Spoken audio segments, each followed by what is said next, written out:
Serial killing की लर्ज़ाखेज़ सच्ची कहानी, दौलत की हवस, नायलॉन की रस्सी और 10 अफराद की मौत। वो होलनाक कत्ल जो दहशत की अलामत बने। भयंकर कत्ल आम का वहशियाना सीरियल किलिंग का आगाज। 10 बेगुनाहों की जानेगी। पहला कत्ल एक करीबी दोस्त का किया, ऐसा क्यों किया गया, जानिए खबर टाइम की स्टोरी में। हर सीरियल किलिंग की दास्तान में कातिल या तो जहनी मरीज होता है या फिर वो सब किसी इंतकाम की खातिर करता है, मगर इस भयानक सीरियल किलिंग में ऐसा कुछ ना था जिसकी वजह ये कत्ल बनते।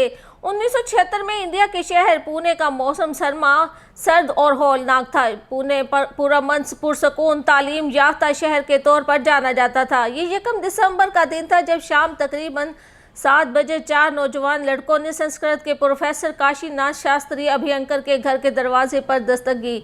संस्कृत के पंडित काशीनाथ शास्त्री अभ्यंकर भंडारकर इंस्टीट्यूट के करीब ही रहते थे। इस वक्त घर में काशीनाथ अभ्यंकर, इनकी अहलिया इंदिरा, 20 साला पोती जोई, इनका 19 साला पोता धीनांजय और इनकी घरेलू मुलाजमा सखूबाई वाग घर पर मौजूद थे। दरवाज़ा इनके पोते ने ही खोला। चारों लड़कों ने प्रोफेसर काशीनाथ अभ्यंकर, इनके पोते पोती और इनके घर में मौजूद तमाम अफराद को बांधकर गलों पर नायलॉन की रस्सी बांध दी ताकि आवाज़ बाहर न जा सके। फिर इन तमाम अफराद को दिसंबर की सर्द शाम में नायलॉन की रस्सी से ही गला दबाकर सफाकी से कत्ल कर दिया गया। इसके बाद इन चारों नौजवानों ने बड़े आराम से घर के बावर्ची खाने से खाना गर्म करके खाया। सामान को थैलों में भरा और घर छोड़कर जाने से कबल पूरे घर को तेज अतर की खुशबू से मुअत्तर कर दिया। पहले कत्ल से बासानी बचने के बाद नौजवान और बूढ़ों को कत्ल करने में बेखौफ हो चुके थे। मुतवसत घरानों के कॉलेज की उम्र के तालिब इल्मों ने एक के बाद दीगरे 10 कत्ल किए। राजेंद्र जयकाल, दिलीप सोतार, शांता राम जगताप,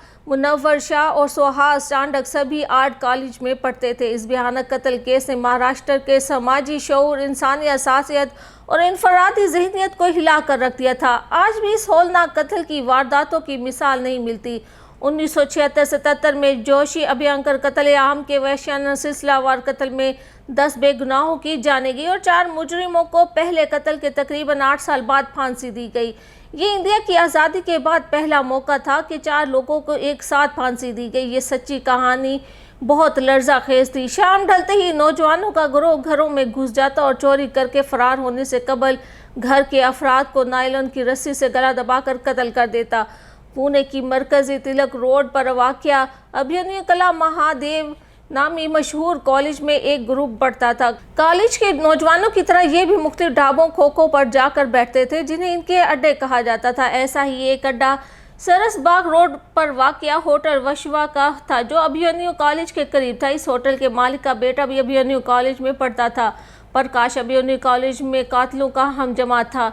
प्रकाश नौजवान कातिलों का दोस्त बना और इनके गिरोह में शामिल हो गया, लेकिन इन कातिल नौजवानों का इसे दोस्त बनाने का मकसद कुछ और ही था। कातिल नौजवानों के गिरोह का सरगना राजेंद्र जयकाल था। इन नौजवानों ने तावान के लिए प्रकाश को अगवा किया और बाद में कत्ल किया और बदले में इसके वालिद से भारी तावान वसूल करने का मंसूबा भी बनाया।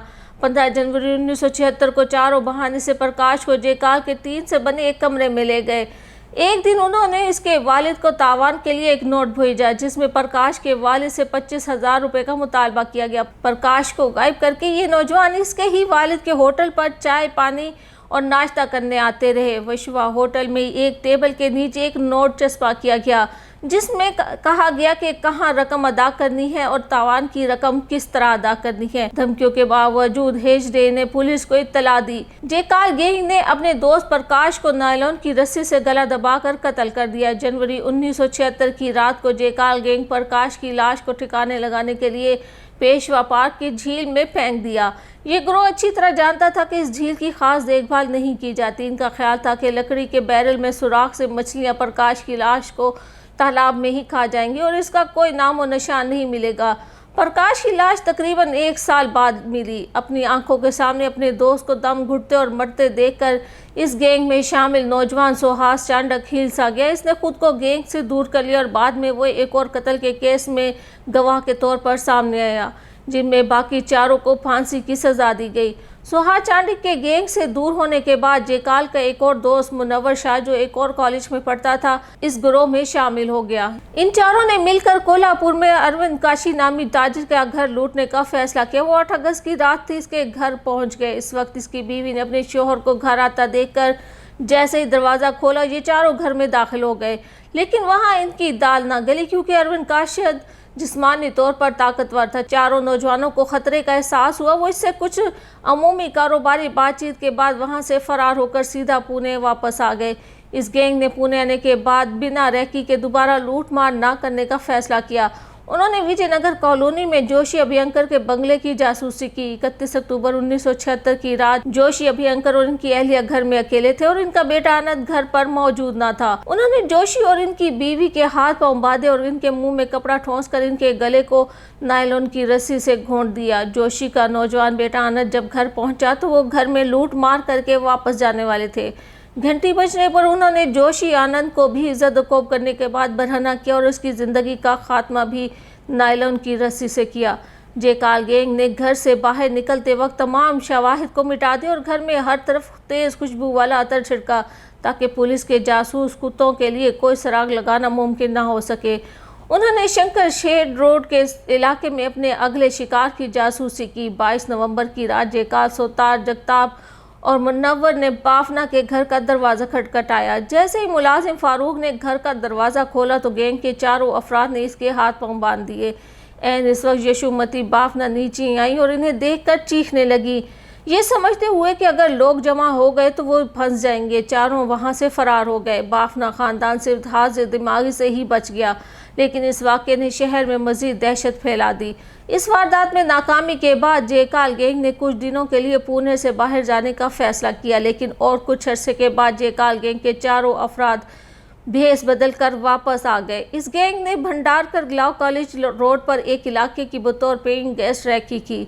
इस तरह इन घरों में अफराद, माल और हालात का अंदाज़ा लगाते पुलिस के तमाम अफसरान और इन वारदातों को सीरियल किलिंग करार दे रहे थे। जेनित गोखले जयकाल के दोस्त और जयकाल गैंग के सीनियर थे। जयकाल गैंग ने अपनी अगली वारदात के लिए गोखले का खानदान को चुना। 1977 की शाम को जब वो वारदात की नीयत से गोखले के घर गए तो इस वक्त इनके छोटे भाई अनिल गोखले घर पर थे। जयकाल इसे धोखे से अपने शेड में ले गया और इसे भी नायलॉन की रस्सी से गला घोंटकर कत्ल कर दिया।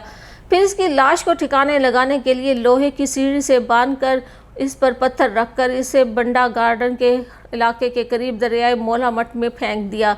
इस गैंग को लाश को ठिकाने लगाने के दौरान एक शराबी ने देखा था जो करीबी बंडा गार्डन पुलिस स्टेशन में इस वाक़े की इत्तला करने पहुंचा, लेकिन पुलिस ने इसे शराबी समझकर लॉकअप में बंद कर दिया। अगले दिन अनिल गोखले के घर वापस ना आने पर इसकी तलाश के बहाने जयकाल अपने दोस्तों के साथ सीधा बंद गार्डन पुलिस स्टेशन चला गया, लेकिन इस लॉकअप में मौजूद शराबी शख्स ने जयकाल गैंग को पहचान लिया। जैसे ही इसने पुलिस को बताना शुरू किया, पुलिस ने भी मामले को कदर संजीदगी से लिया। अनिल की लाश बंडा गार्डन से ही मिली थी। जयकाल गैंग को पूछगिछ के लिए हिरासत में ले लिया गया। पुलिस की तफ्तीशी टीम ने तमाम गवाहों और सबूतों को इकट्ठा किया और केस को मजबूत किया। 15 मई 1978 को पहले कत्ल के 2.5 साल बाद जयकाल, चांडक, जगताप सोतर और मुनव्वर नामी 5 अफराद पर कुल 10 अफराद के कत्ल के इल्जाम आयद किए गए। सुहास चांडक वादा माह गवाह बन गए और चारों को मौत की सजा सुनाई गई। 27 नवंबर 1983 को यरोवा अड्डा जेल में फांसी दे दी गई। ये कभी पता न चल सका कि 20 साल के नौजवानों ने महज ऐशो इशरत के लिए इस कदर बेरहमी से कत्ल जैसे जराइम क्यों किए।